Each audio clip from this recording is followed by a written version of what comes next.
Unyamaze basi. Unyamaze. Tulia iongee. Familia marehemu mjambo.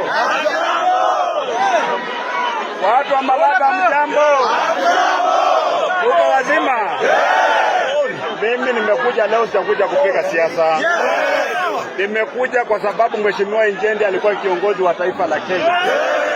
Na pia alikuwa kiongozi ambaye tulikuwa tunaheshimu kama watu wa Western. Watu wetu, Mheshimiwa ni mwanasiasa. Ndio? Na mnajua siasa ni maisha. Kuna wengine wanapiga siasa wanajipanga, sisi tujaribu kuongea mambo yanahusu watu wetu, wasema ni siasa tusiongee.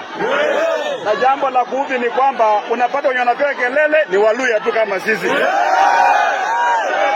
Kuna matatizo mengi sana. Mimi sitakuja hapa kutusi mtu. Ama namna gani watu yangu?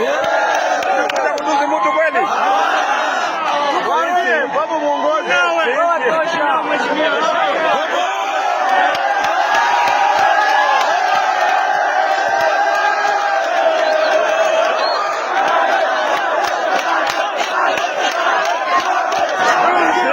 Sisi kama jamii ya Muluya, sisi ni namba 2 katika taifa la Kenya. Katika idadi ya watu si namba 2, si ndio?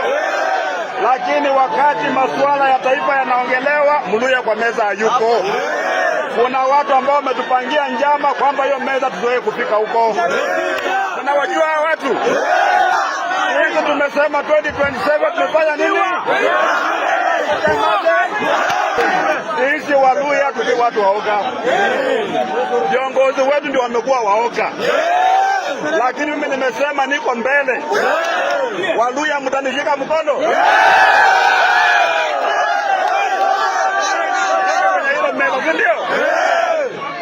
Wakati ya watu wachache wanakula na wengi wanaumia, wakati imekwisha. Wakati sisi tunauza miwa, lori mzima ni pesa ngapi? Pesa nyingi sana. 5,000, ndio?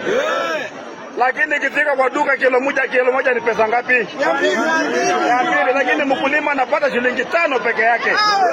Mnaona hiyo kunyanyaza? Kukata miwa lazima uongane, si ndio? Kuja wakati miwa inakaa kwa shamba lazima utoe 3,000 kwa trailer. Miwa yenyewe haipimiwi kwa shamba, inapikiwa kwa factory. Mtu mkulima Muluya ameumia, amelia taifa la Kenya. Tumesema tumetoka, si ndio? Mambo ya ukabila